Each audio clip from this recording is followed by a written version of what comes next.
Welcome to the Wisconsin Veterans Museum August Drink and Draw. I'm going to go ahead and spotlight my image here so you guys can see. Again, welcome to this evening's Drink and Draw.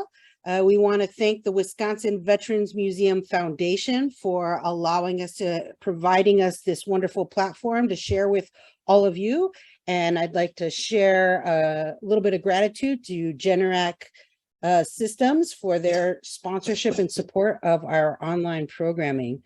For those of you that don't know me, my name's Yvette Pino. I'm the resident artist, curator of art for the Wisconsin Veterans Museum.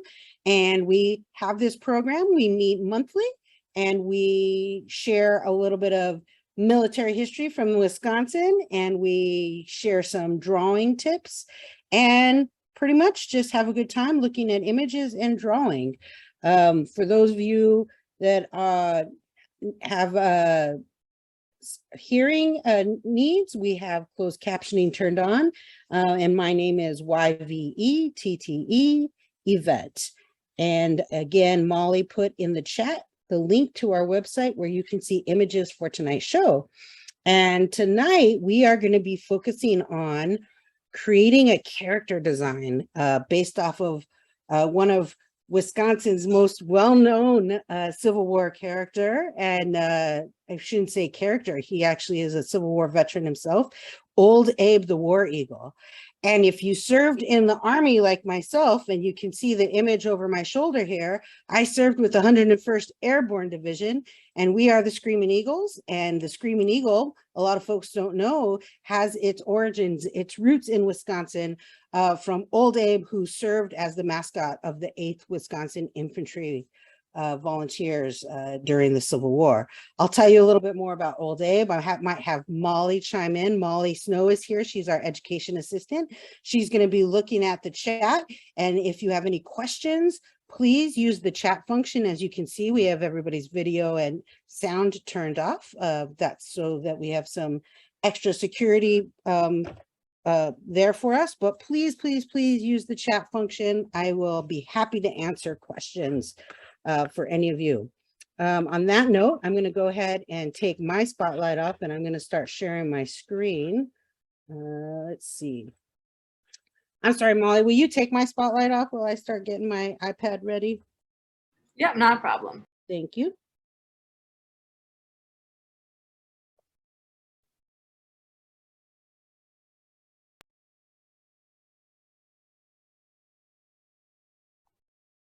Okay, so tonight, like I said, we're going to be focusing on Old Abe.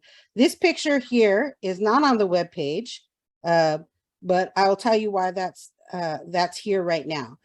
I've been promising folks that we would share some drawings from participants over the course of the time that we have held Drink and Draw, both in person and online since 2020.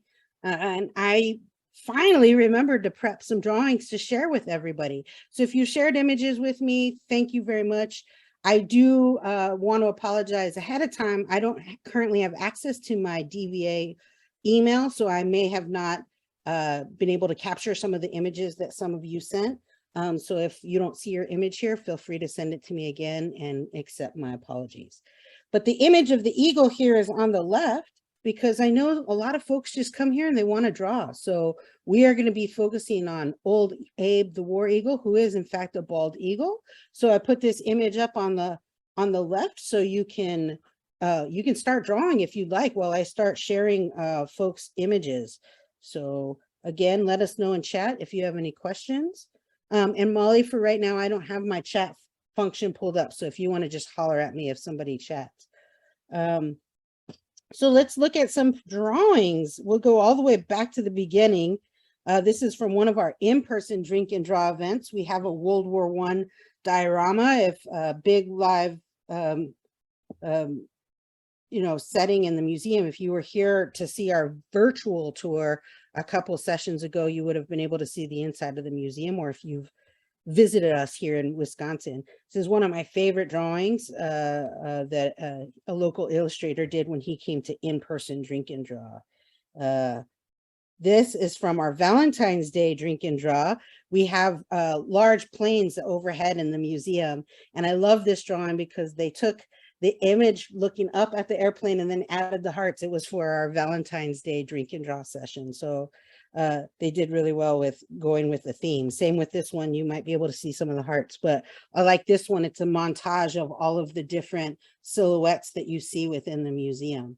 This is an example of why I started the drink and draw program. I wanted people to come into the museum. Yes, our museum is in Madison, Wisconsin. I wanted folks to be able to come into the museum, sit down, sketch just like you would in an art museum. But in my opinion, when you sit down and sketch, you start looking at objects differently. You examine them a little bit more thoroughly. You start to realize and invest in the history that you're taking in rather than just reading a label, trying to absorb it that way and move on. You actually are examining different elements of the museum. So if anybody's ever wondering why I started the drink and draw program, that was one reason. It was also to share the stories of our Wisconsin veterans in a new and innovative format. I like this one because it's a simple ballpoint pen drawing on loose leaf, and it was actually done by our bartender for the evening from Buck and Honey's. He had time in between folks coming in and ordering drinks to do some sketches himself. So here's another one of the helicopter flying overhead, and you can see he was keeping track of sodas and his numbers are still on there, but he had time to sketch. So I really love that he shared those with me. One last from the bartender. So let's go here. Another example of a Valentine's Day from that World War I silhouette. You can see he's handing over a Valentine. The injured soldier is handing the nurse a Valentine. So we have folks that come in that are really talented artists all the way to people that are just beginning. And I really, same with our online artists. We all are here just to have a little fun and draw and learn a couple new stories. I love the touch of blue on this one. Let's see. This is another one done by another local, I think he's a local graphic designer using his blue colored pencil on that. If I want to point out on this one of the hardest things to draw that I don't think people realize is a helmet or a Kevlar. The way that the shape it's not perfectly round and it's not exactly symmetrical. And so it's always hard to capture that. He did it. This took some artistic license, but I just wanted to point out, I always struggle with drawing helmets. I love this illustration. It just was a marketing photo we took of somebody who was doing drawings in the museum. But my gosh, she started using the white on top of that graphite pencil, and they're just gorgeous. Let's see here. This is a dear friend of mine, Cheryl Adams. She was drawing Old Abe, who will be drawing this evening. But this is, we have Old Abe in the museum. And so she took her time, and I learned that Cheryl was actually quite a talented artist that evening. I had no idea. Here's another from a recent virtual drink and draw. This is Jeanette Kappas, and she's a wasp, and she's in her flight jacket, gazing out. Beautiful drawing. Here's from our positive negative space evening. I think this might have been Patricia's drawing. I'm not quite sure, but you can see that we were drawing a boat there on the bottom and then the rucksack on the top with just the lower pack. So you can see the frame system in the back. It was a really great experiment with positive negative space. And any of these videos, if I'm referring to positive negative space, remember we're recording these drink and draw sessions, so you can always go back and watch them on our YouTube channel. This was from last year. I was doing images from Iraq, and this was a desert image, and we did charcoal reduction with eraser reduction. So this is a really great capture of what we did that evening. Another one from just a couple of months ago, the World War I salute. I just love the gesture in all of these. You can really see the different artist hands. If you guys remember, we had a guest artist, Hannah. These were her drawings that she did. She also uses her computer when she was teaching. So what I loved about her drawings and her teaching technique was she took the time to teach us about being able to get the entire subject on your paper, right? To actually space things out correctly. And you can really see that in, let's see, it was this image. She really spaced it out and put it in quadrants.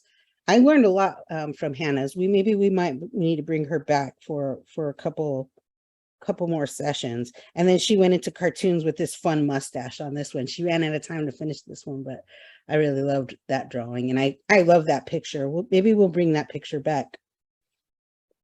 So those were from Hannah's class. And then these were just, I think this was last month. Yep. So gorgeous drawing. And then I love that I love the commentary on these next few drawings. The propeller frame, perfect. I really, really love that. And we should talk because I did in the Army, I was on the culinary arts team and I did dessert platters and I built a 3-dimensional model of Rosie the Riveter in fondant. And then I made small, tiny individual desserts based off of Rosie the Riveter. And I had these little propeller cookies that look very much like this frame. So I saw it and I was like, oh, how did she know? But I love this drawing, the subtle blue color behind the black and white drawing. And you can see on the phone up above the reference image. Gorgeous.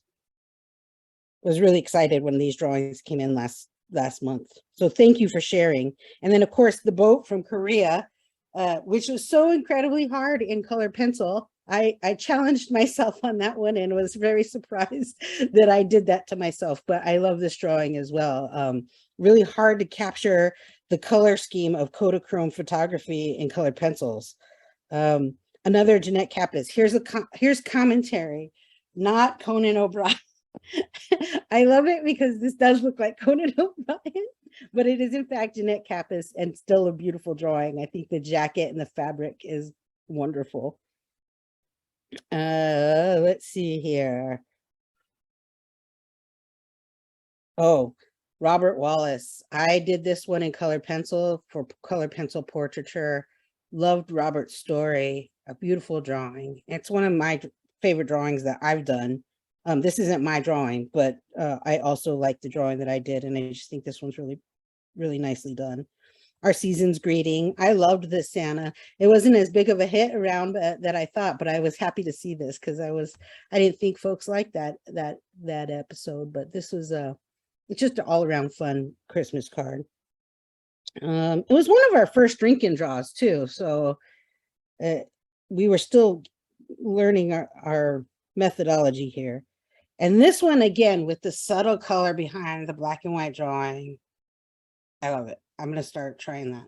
I'm too impatient. I start trying to color everything in, but the blue and the green on this, really, really, really gorgeous. And if you guys need me to slow down, just let me know. This one is funny because there was the Cobra.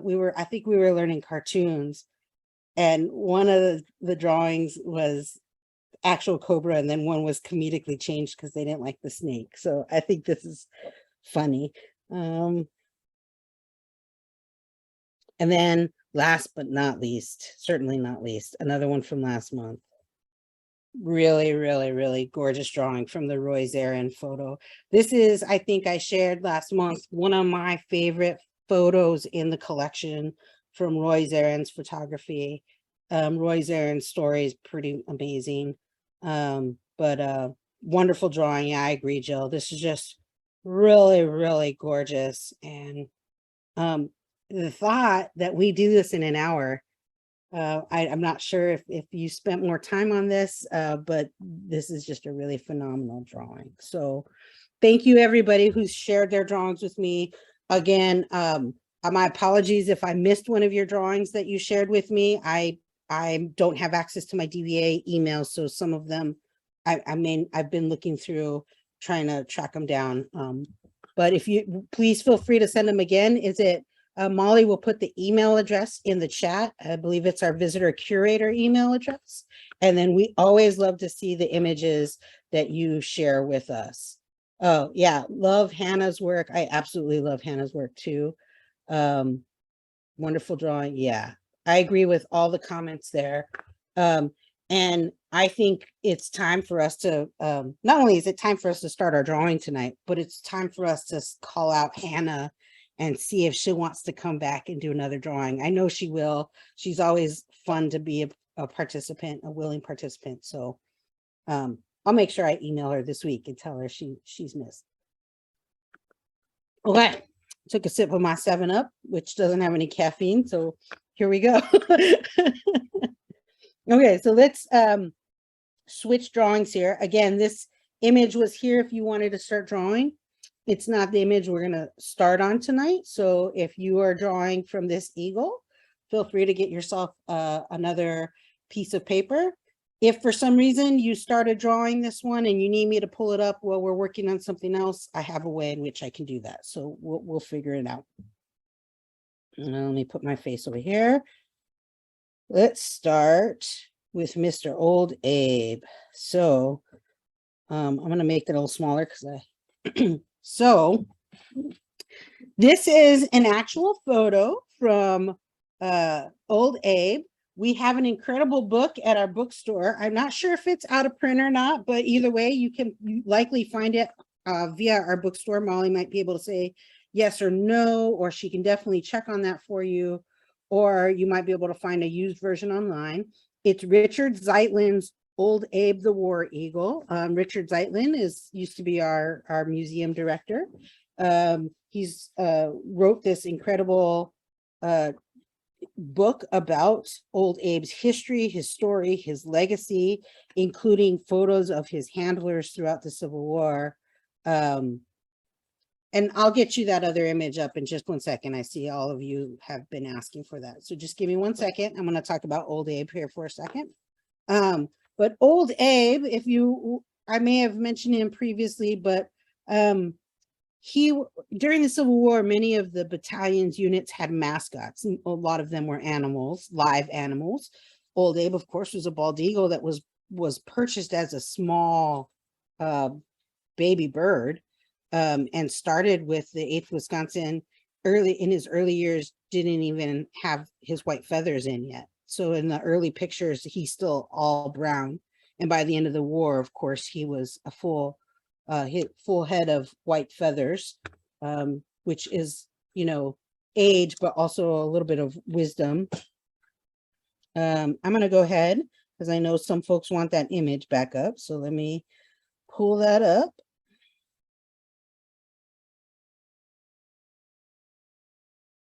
Okay, there he is. So there it is. So for those of you that you should be able to see it now, the extra image. Old Abe was brought along with the 8th Wisconsin, which was also became known as the Iron Brigade.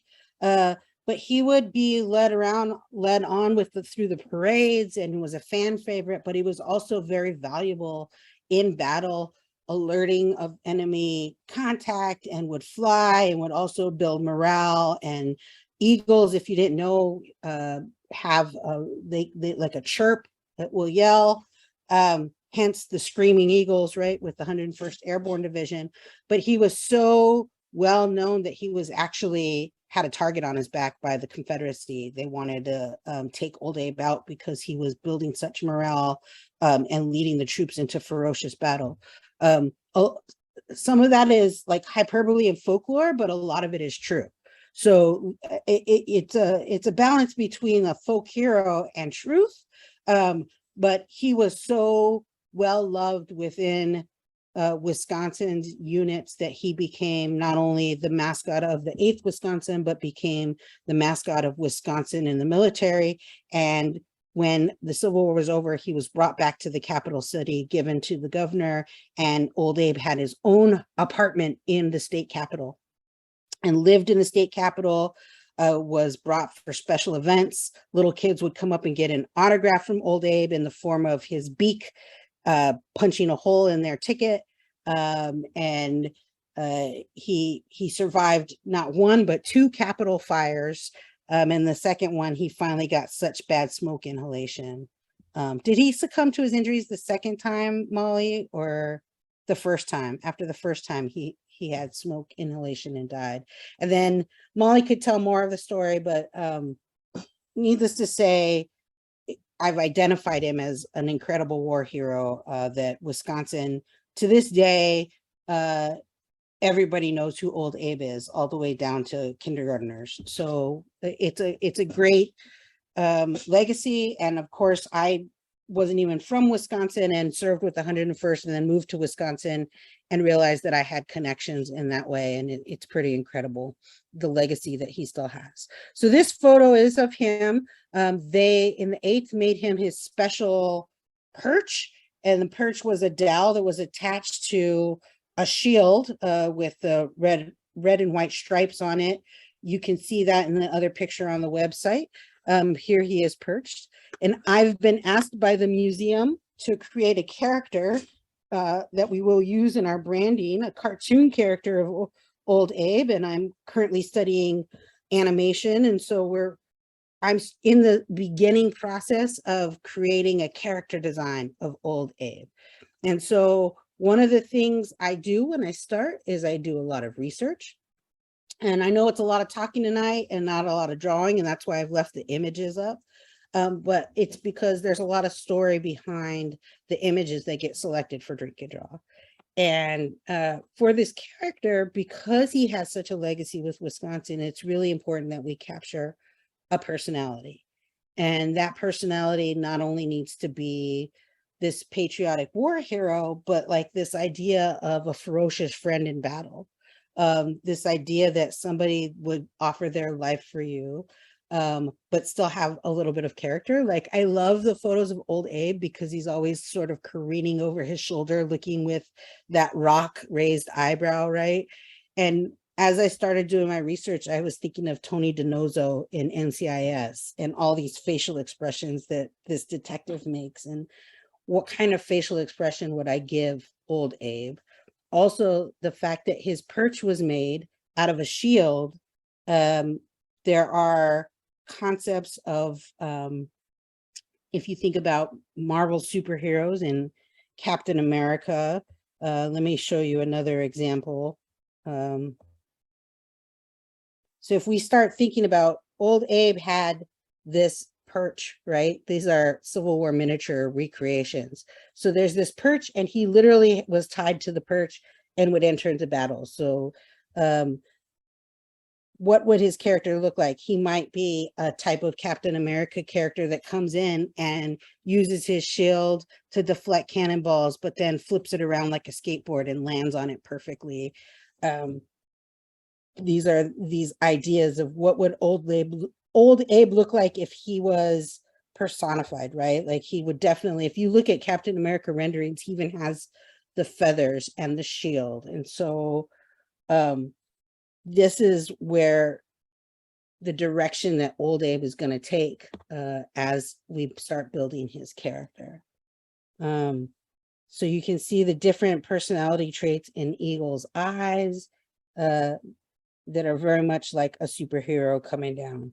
So I will share drawings with you as we develop. But one of the ways to get really invested in this character is to do a lot of research on different eagles and birds. So back to the drawing board.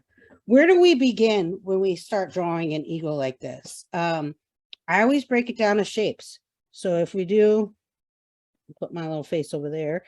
I'm going to take this. This was my preliminary sketch, just a quick blocking out of what I think how I wanted to recreate this eagle. You can always go in and trace directly, which I'll show you. Let's start with building up some shapes. So if we look at, I'm going to zoom in here and show you how I broke down some of these shapes, right? So I'll do a different color to point stuff out. So you see this square here. So I start with just squaring out the face using circles to find where these different types of shapes are, right? I painted the Screaming Eagle for the 101st Airborne Division. That was my job. I had to keep painting all these murals. So I can draw the Screaming Eagle patch like with my eyes closed. It's just burnt into my memory. And at one point I had to paint that profile 30 feet by 60 feet tall. And so the way I had to do that to scale it up was to use shapes, was to use these circles and just keep drawing circles and squares in order to build a big image like that at full size. So that's how I broke it down to start to maybe get some of that perspective going in there. And then I took it to the right here. So you can see some basic shapes that we started with. If you're trying to draw something really realistic, you can still start with this basic type of rendering. I'm going to keep going from this, but I want to show you if you start with the basic image that I just showed you here with the pink, right? Then you break it down and I turn this off. You can end up with a cartoon type character broken down.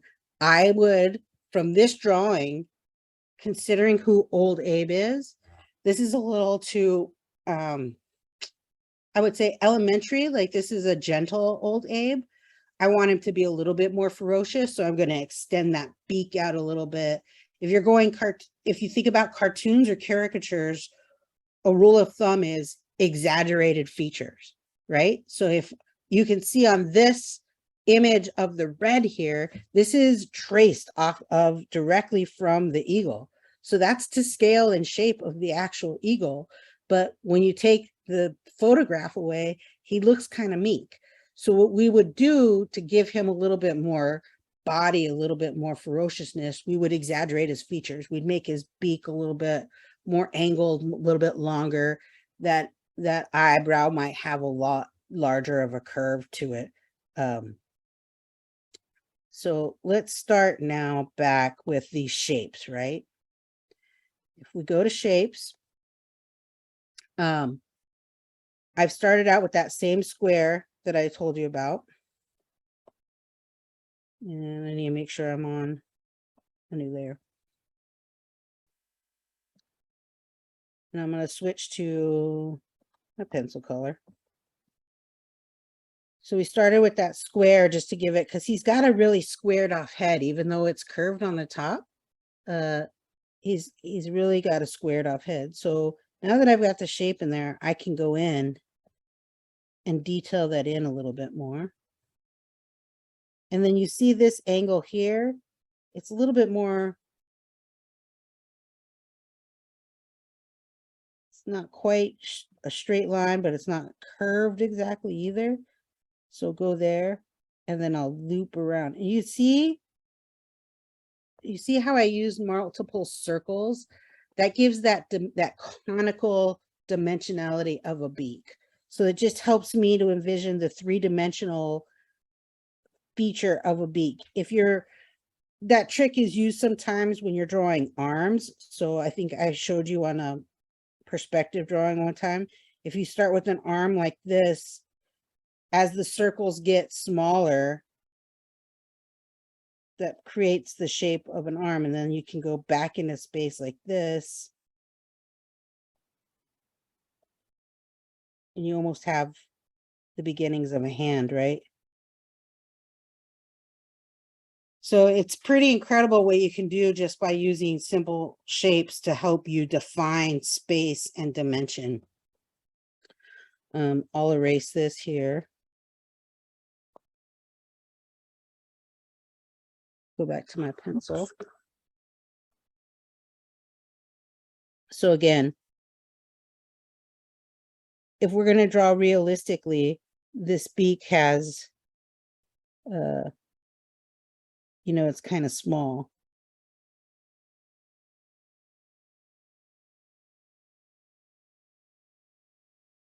But start with what the image really is, and then you can really figure out how to exaggerate it.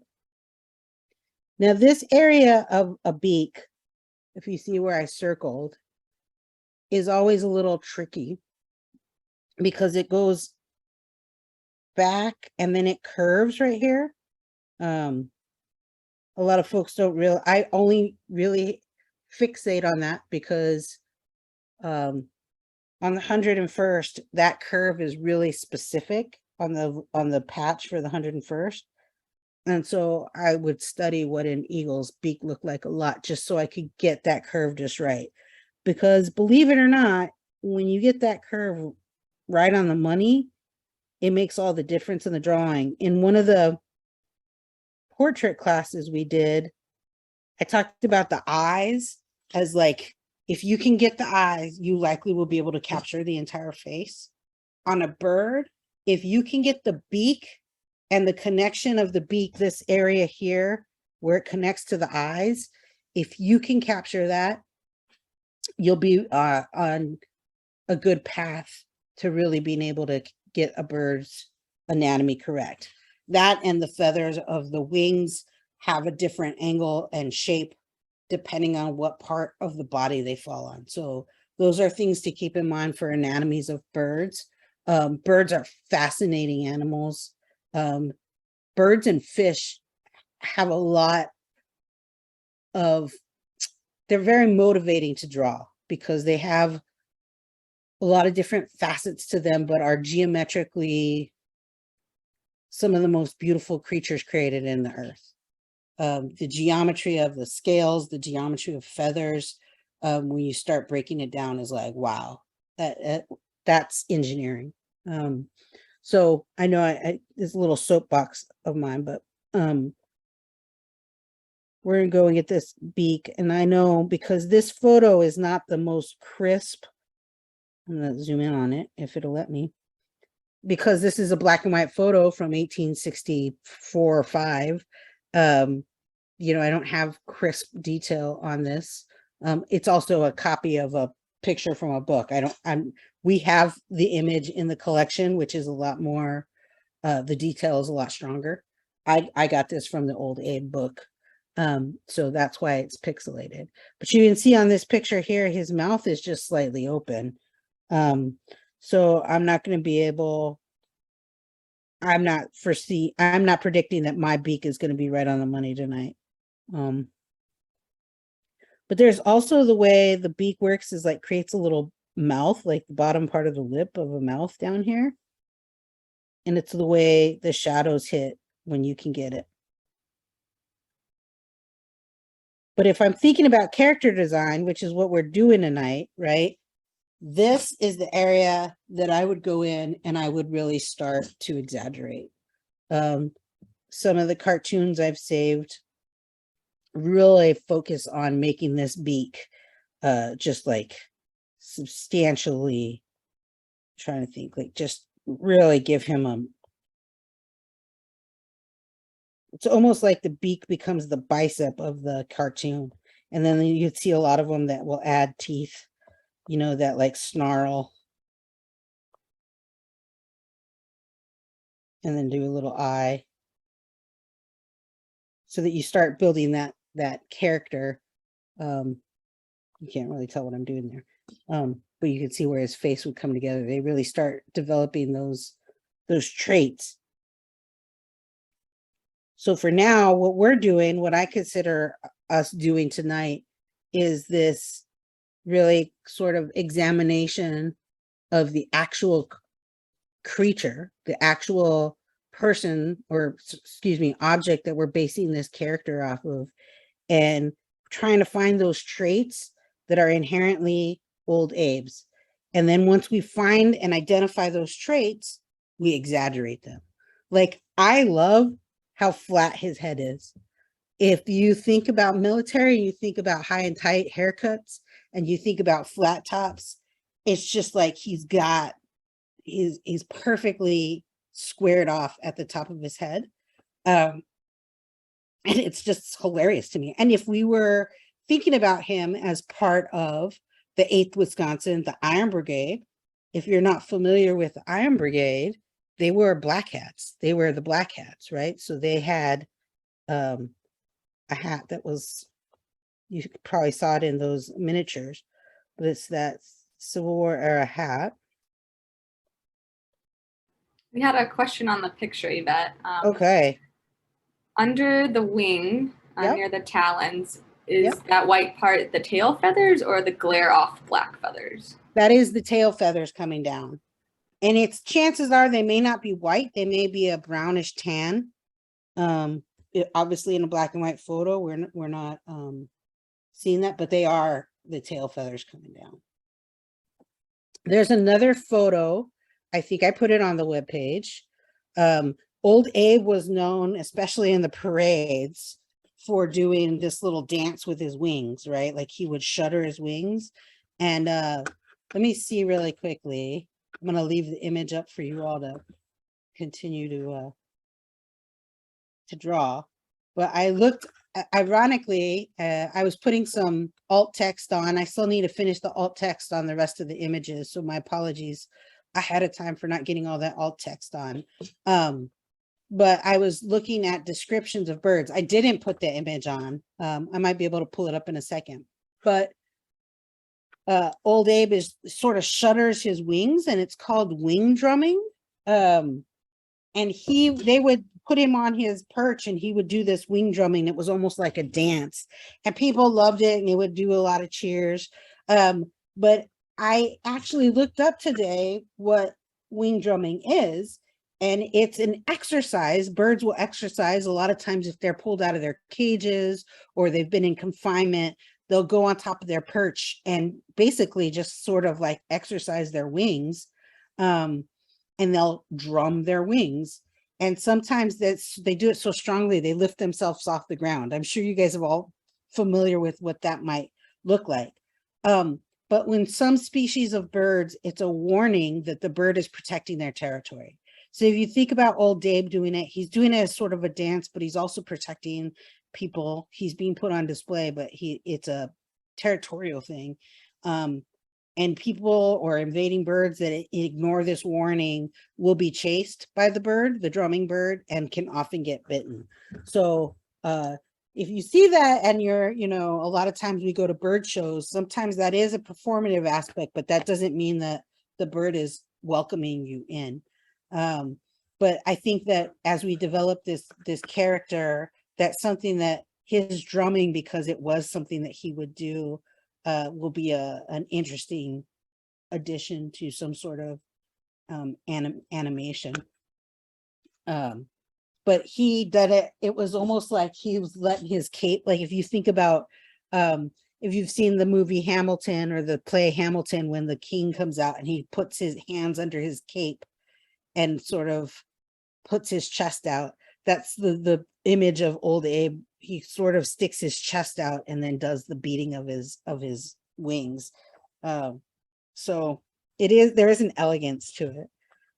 So good question on the tail feathers. Those will come into play when we start doing him advancing with his feet down, when we put him flying. Back to the Iron Brigade hat. So it's a black hat like this with a high dome, and then it would have a circle and then a red line. Actually, we drew it for a drink and draw at one point, I think. Well, this is part of the Iron Brigade too, these hats here.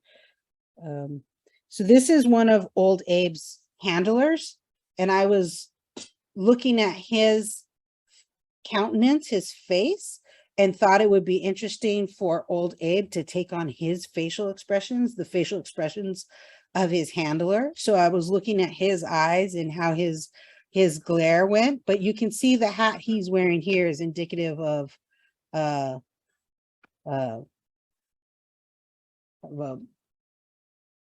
of the Old Abe hat, of the Iron Brigade hat. Sherry, I don't think this will be a two-part class. I'll probably be following up with folks about the advancement of the eagle. I knew today would be a little bit shorter just because I wanted to share folks' drawings. Again, the images are online, so you're always welcome to spend as much time as you want on drawing Old Abe, and you can always reach out to us if you have more questions. But it's almost 9 o'clock here on my time too. I'm on the East Coast right now, so I hear you.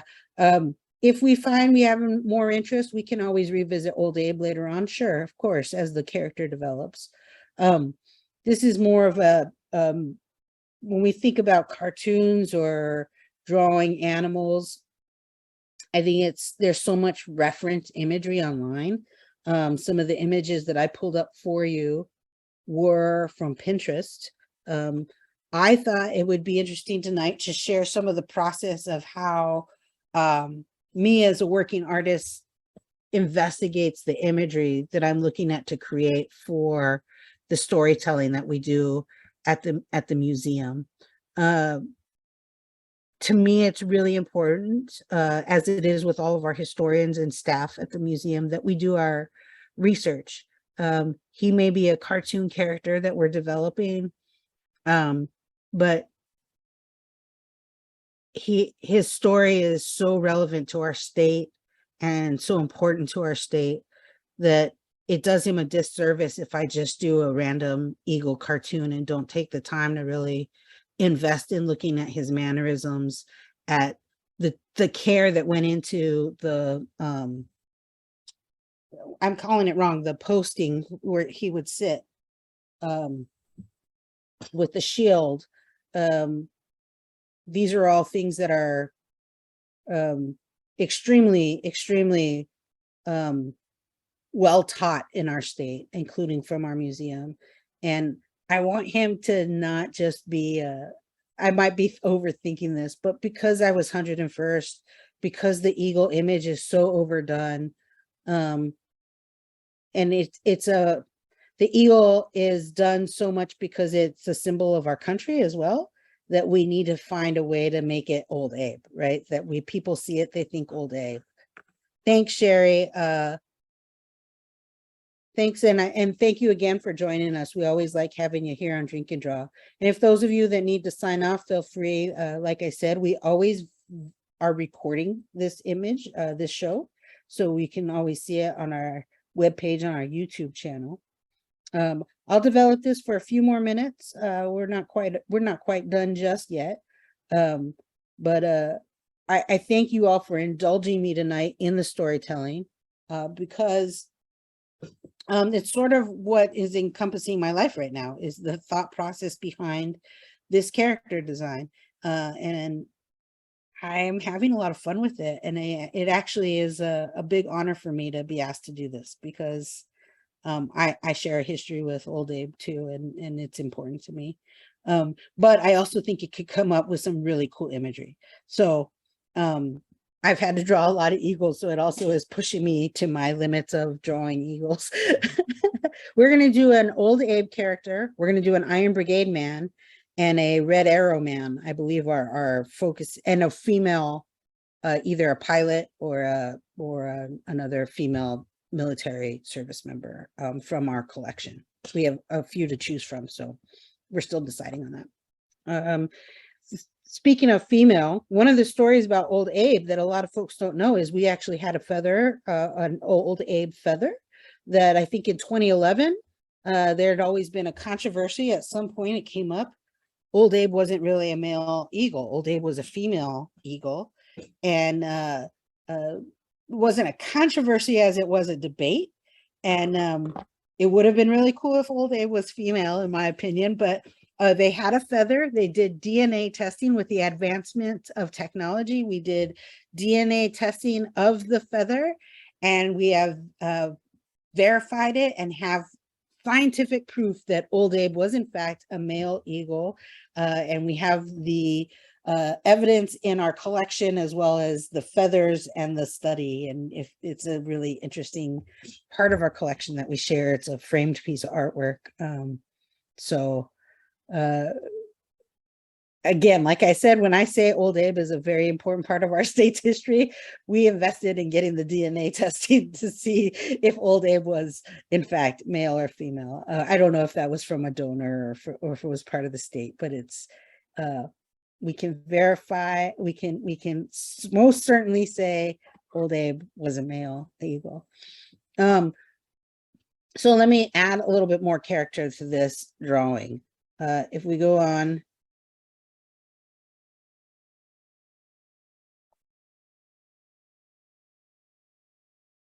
So on the eyes here, this is one of the areas, if I already said it, forgive me for my repetition. This is one of those areas where you can really exaggerate. And when I talked about The Rock, if you're not familiar with The Rock, the wrestler and actor, Dwayne Johnson, what did he do? He raised his eyebrow, right? And that was his character, was if he stopped mid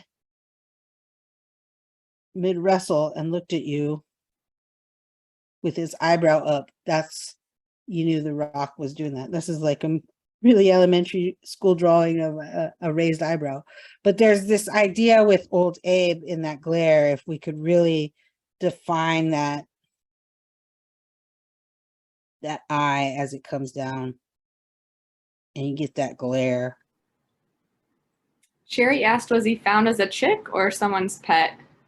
Okay, so he was a chick that was actually purchased from I don't want to get this wrong. That's why I'm looking it up, because it was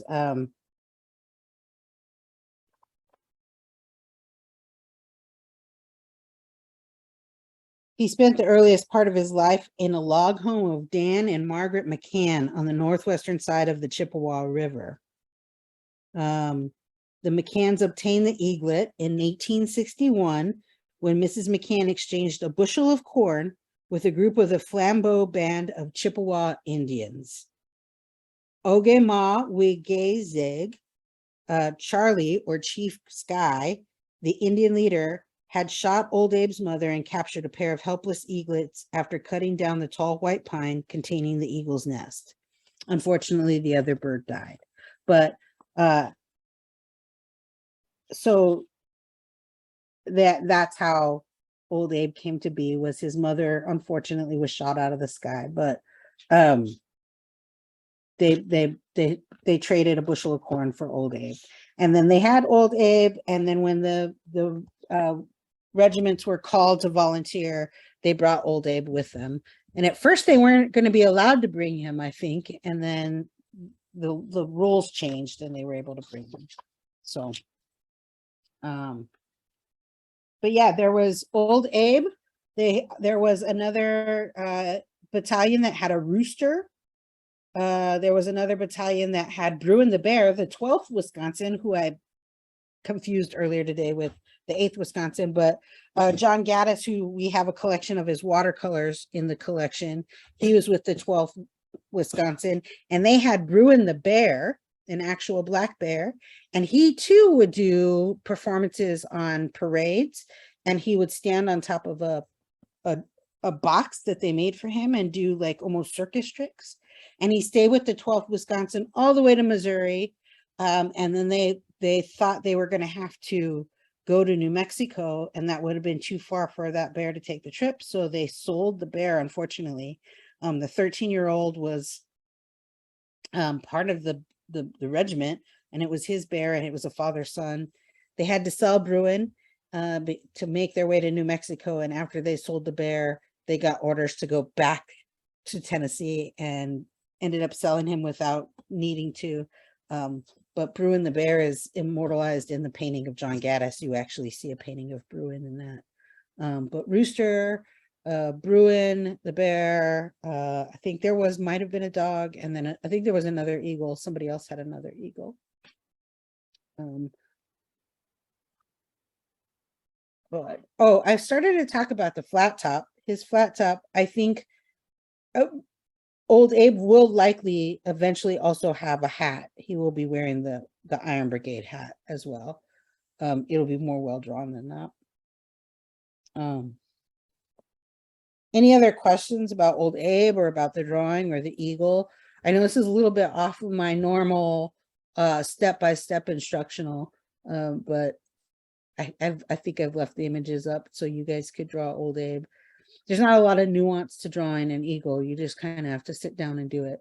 And what makes birds so incredible is once you get down into the feathers down here, really scaling and getting that scaled feather, that's where you have a lot of room to play and get some fun detail work.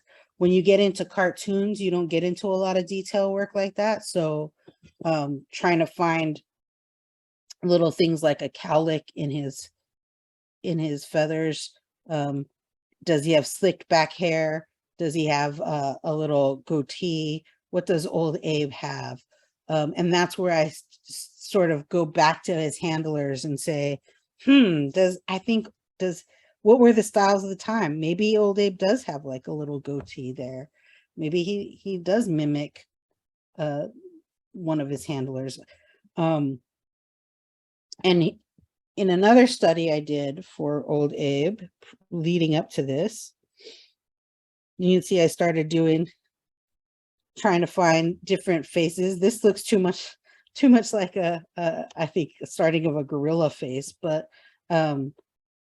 there's that different eyebrow looking at different characters. This is the Tony DiNozzo reference I was talking about. So if you take the actor Michael Weatherly and you get that raised eyebrow glare, can Old Abe capture that same facial expression? If you guys don't watch NCIS, he's just a really funny comic relief. Thinks he's tougher than he is. And the female colleagues always bring him back to earth. So this is an example of if we look at an eagle in flight. So I'll show you the image. This was taken from a video of an eagle coming in to catch a fish. And I took screenshots of the step-by-step. And then I traced the screenshots at the different angles of the bird. So you can start to see.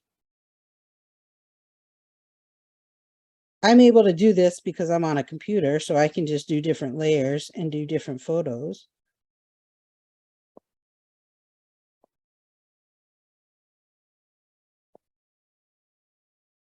So you can see as an eagle comes down, each different layer, his feathers move, his body shifts, and you can really see where it might be important to keep different parts of the body in motion.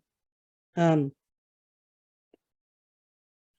wanted to be an animator since I was a little kid, so these are the types of things I've thought about, is what's important to keep and what's important to cut.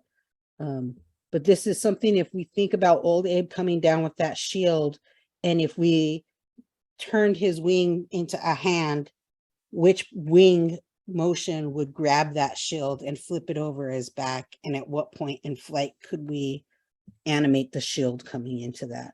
And what part of this could be exaggerated? That might be a little bit too overthought for tonight, but I do what I can. We are at 9 o'clock. Do we have any more questions? Or remember, you guys can email us with your image of Old Abe, which might just be a transcript of me talking.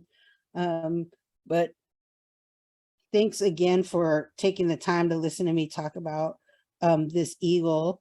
If you have suggestions on what you think we should exaggerate on Old Abe, what are the characteristics from my story that I told you think we should include in this character design, please let us know. I think we have a lot of things to play with this bird. Thanks, Sherry, appreciate it. And we always appreciate you here. And I like to see we have a lot of familiar faces. Oh, before everybody goes, just food for thought. September, we're going to go ahead and not have drink and draw. I will be on an airplane making my way back to Wisconsin, so I won't be able to be available to share with you, but we'll be back. We should be back in October. Keep an eye on our website. I do have an exhibit opening in Milwaukee in October, so I'll have to double check those dates. I think I should be available October. If not, maybe we'll get Hannah down to be a guest artist for you all, so that you can enjoy the program. Possibly the exhibit's not part of the Wisconsin Veterans Museum, so I want to make sure you guys are welcome to reach out to me individually, and I can show you. But it'll be part of the Veteran Print Project at the Milwaukee Institute of Art and Design, which has partnered with the Veterans Museum to make some of those prints. So in theory, it sort of aligns with our mission at the museum. But yeah, I'll go ahead and film it, and I can get it on the Veteran Print Project website for you. Think about all of our events, or to keep an eye on when the next drink and draw will be. Molly so kindly put it in the chat at wisvetsmuseum.com. I believe it's /events. You'll be able to get a list of all of our events. We have incredible curator conversations, book talks. We have drink and draw, movie night, trivia night. Yeah, no drink and draw in September. My sincerest apologies. We've got, like I said, I'll be on an airplane, so you can get Wi-Fi on an airplane, but you can't do video streaming. Plus, I don't think everybody on United Airlines wants to hear me talk about drawing. It would be fun to try, though. But thank you all for being here tonight. Again, please don't forget to email us your images. We will share them again in a few months. And keep track. We should be online in October. We'll make sure we line something up, even if it's a guest artist. But I appreciate all of y'all's support and continued visiting us here at Drink and Draw and dealing with my poor grammar tonight. My goodness. But we should be revisiting something. I'm thinking, I haven't decided what we're going to do in October yet. If you have any suggestions, let us know that something you'd like to do. I think we might want to go back to some basic drawing skills again, like positive negative space, or perspective, or portraits, or some folks had asked for landscapes earlier again. So all right, ladies and gentlemen, continue to draw, have fun, be safe, visit our website. Again, thank you to the Wisconsin Veterans Museum Foundation. Thank you, Molly, for being with us here tonight. And we'll see you in 2 months. Good night, everybody.